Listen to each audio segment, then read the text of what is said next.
Portugal está em segundo lugar nos rastreios oncológicos. É o que revela o Índice da Organização Europeia do Cancro. O rastreio é um elemento-chave na luta contra a doença. A detecção precoce aumenta as probabilidades de eficácia terapêutica e também de sobrevivência. É sobre esta realidade que falamos hoje com o investigador do IPO do Porto, Rui Medeiros. Olá, bom dia. Bem-vindo ao Bom Dia Portugal. Os 3 programas de rastreio nacionais têm ajudado muito na prevenção e sabe-se agora que o cancro do pulmão também vai ter 2 projetos piloto. Que força é que esta dinâmica pode vir a ter na redução da mortalidade? Ora, muito bem. Eu acho que é necessário regressar... Muito bom dia a todos e muito obrigado pela oportunidade de apresentar algumas dessas ideias e, sobretudo, dar boas notícias aos portugueses em relação à saúde, que também é necessário, porque é necessário, às vezes, olhar de uma forma geral. E o que se passou aqui é muito evidente em relação ao resultado de muitos anos de investimento na prevenção, e a prevenção aqui inclui rastreios e também outro tipo de prevenção, a educação para a saúde e também as vacinas. Portanto, é todo este contexto que é avaliado. E o que se passou é a maior organização europeia de cancro fez uma avaliação na União Europeia de todos os países em relação às políticas de saúde na prevenção, incluindo rastreios e incluindo as vacinas e outro tipo de prevenção. E o resultado foi bastante interessante e acho que Portugal pode ter orgulho em relação a isso. Uma avaliação independente, Portugal acaba a ficar em segundo lugar entre os países europeus com melhores políticas de saúde e intervenção na prevenção. E isto é exemplar do que tem que ser pensado a uma distância de 10, 15, 20 anos. E é o que está a acontecer. Ou seja, o resultado das decisões de há muitos anos atrás são, na realidade, agora projetados, evidentes. E é interessante que Portugal, em relação a isso, também é um exemplo. Porque é um exemplo do mundo real da prevenção em rastreios e em vacinação.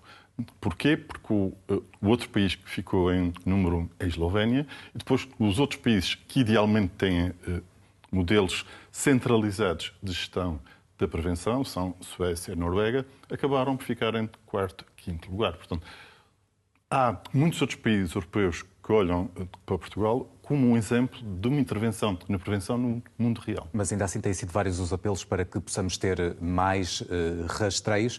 Porquê é que ainda não chegamos mais longe se cerca de metade dos 60 mil novos casos detectados todos os anos são evitáveis e só aconteceriam a idades muito avançadas? Muito bem. Aí a questão é essencial. Nós sabemos que a melhor maneira de evitar um pesadelo, que é o diagnóstico de cancro, é a prevenção. E, na realidade, metade dos tumores eram evitáveis e só aconteceriam muito mais tarde. Apesar de tudo, há uma evolução estes últimos anos, uma evolução que já é visível nos indicadores de alguns tumores. Cancro do colo do útero é um exemplo onde isto é muito evidente. Há uma alteração completa de paradigma do que era há 20, 30 anos atrás. O que estamos a fazer, e isto é um processo que é um caminho, eu costumo dizer, não é uma corrida de velocidade, é uma maratona. E, como tal, é preciso alguma paciência. Os indicadores existem, a investigação existe e a intervenção tem que ser feita nestes vários níveis. Essencial, educar a nossa população e de alguma forma, relembrarmos que em Portugal temos a sorte de termos ferramentas de acesso gratuito. Mas parece que tem havido atenção política suficiente para as políticas de prevenção. Em relação a isso, a prevenção é sempre aquela parte menos lembrada de todas as políticas de saúde. Ela é vista como uma necessidade, mas eu continuo a ver e a observar que a prevenção é um investimento. É um investimento no futuro. Os resultados não são imediatos, são resultados à distância. E, às vezes, nas agendas da política não estão na primeira linha, porque os resultados são visíveis a 10, 15, 20 anos. Muito brevemente, vamos ter 2 rastreios piloto no cancro do pulmão, agora que se juntam já aos nacionais da mama, do colo do útero e do colo retal. Além do pulmão, que outros rastreios devem ser prioridade?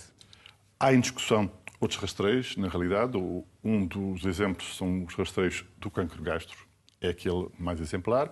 Há também uma discussão sobre o cancro da próstata regressar a um rastreio organizado.